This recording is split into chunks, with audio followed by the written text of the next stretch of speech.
बच्चों good morning. I hope आप सभी अच्छे होंगे। आज हम क्लास 11th के थर्ड चैप्टर जिसका नाम है motion in a straight line, इसके दो टॉपिक कवर करेंगे। फर्स्ट टॉपिक है मोशन एंड रेस्ट और सेकंड है फ्रेम ऑफ रेफरेंस। तो पहले समझेंगे कि मोशन क्या होता है। मोशन समझेंगे कि मोशन क्या होता है। तो मोशन, जब भी कोई ऑब्जेक्ट अपनी पोजीशन को चेंज कर रहा हो with respect to stationary object and time, यानी कि स्टेशनरी ऑब्जेक्ट और टाइम के रेस्पेक्ट में ऑब्जेक्ट अपनी पोजीशन को चेंज कर ले, उसको कहते हैं हम मोशन। तो इस वीडियो को देख के बच्चों आप अपने नोट्स भी बना सकते हैं, क्योंकि मैं साथ साथ आपको नोट भी करवा रही हूँ।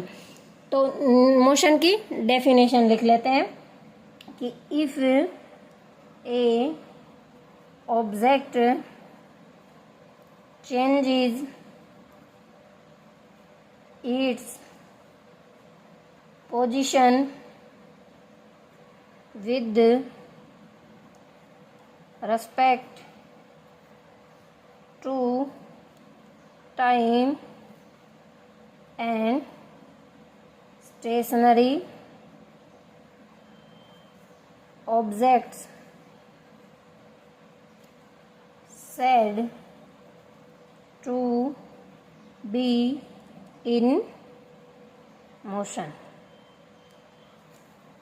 स्टेशनरी ऑब्जेक्ट, ये स्टेशनरी ऑब्जेक्ट क्या होता है? तो स्टेशनरी ऑब्जेक्ट वे ऑब्जेक्ट होते हैं बेटा जो इजीली अपनी पोजीशन चेंज नहीं कर सकते। जो अपनी पोजीशन इजीली चेंज नहीं कर सकते उसको हम स्टेशनरी ऑब्जेक्ट कहते हैं। फिर आता है रेस्ट। रेस्ट क्या होता है? रेस्ट, जब भी कोई ऑब्जेक्ट अपनी पोजीशन चेंज नहीं करता with respect to stationary object and time, यानी कि टाइम और स्टेशनरी ऑब्जेक्ट के रिस्पेक्ट में ऑब्जेक्ट अपनी पोजीशन चेंज नहीं करता, उसको कहते हैं हम रेस्ट में है। हमारा ऑब्जेक्ट रेस्ट में है। तो प्यारे बच्चों रेस्ट की डेफिनेशन देख लेते हैं कि if an object not changes its position with respect to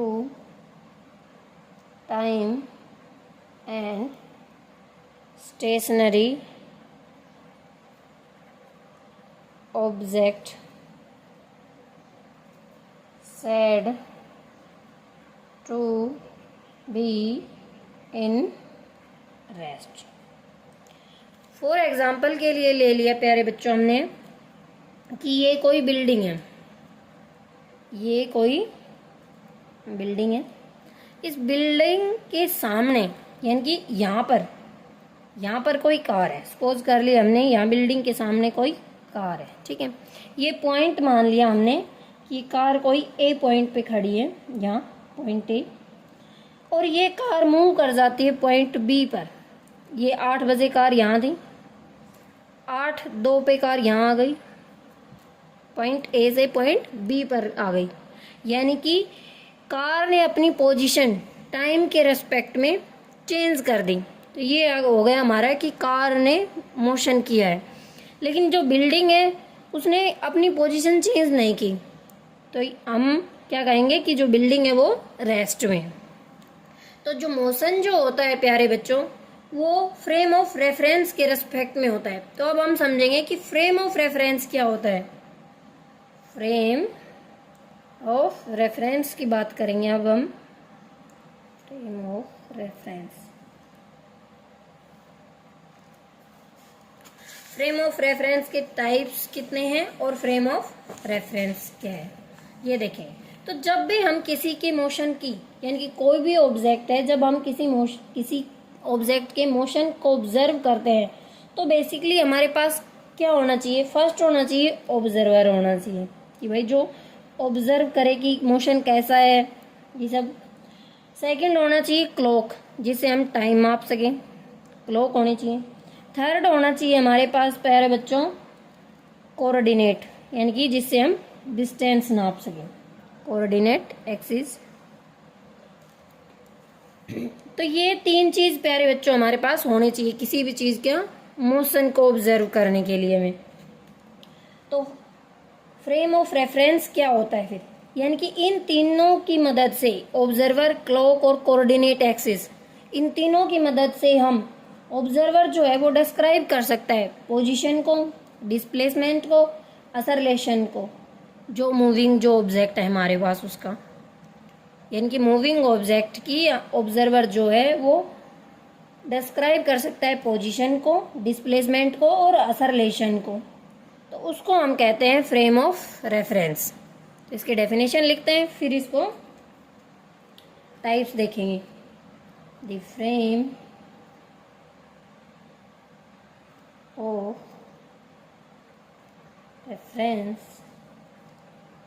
is a system of coordinate axes attached to an observer having a clock with respect to which the observer can describe position, displacement,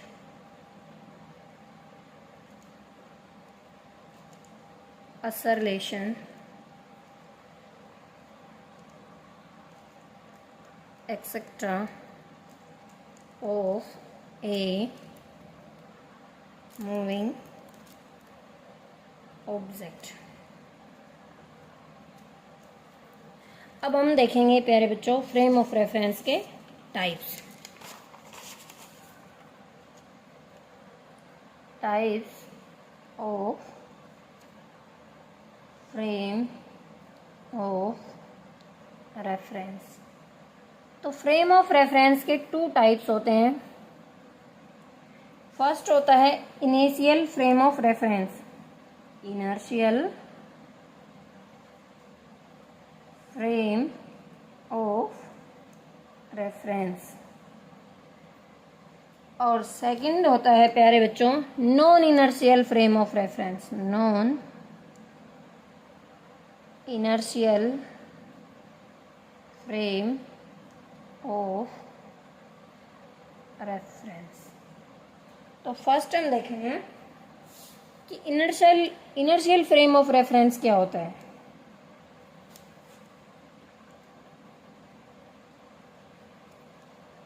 frame of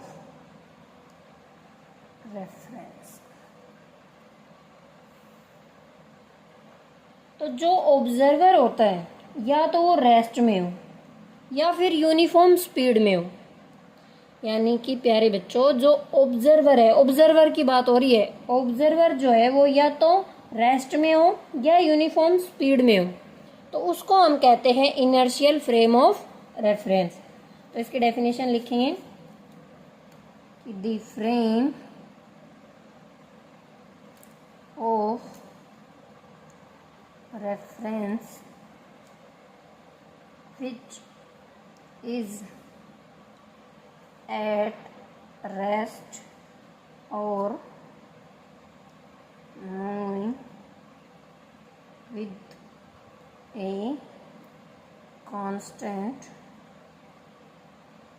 velocity या फिर speed is said to be inertial frame of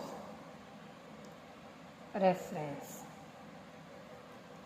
जैसे example के लिए प्यारे बच्चों मान लेती हूँ कि मैं बालकनी में खड़ी होकर किसी अंकल के मोशन को ऑब्जर्व कर स्पीड को चेंज नहीं कर रही हूँ, 10 की स्पीड से जा रही हूँ, अपनी जो स्पीड है वो चेंज नहीं कर रही हूँ, तो जो अंकल के मोशन को जो मैं ऑब्जर्व कर रही हूँ, ये हो गया हमारा इनर्शियल फ्रेम ऑफ रेफरेंस।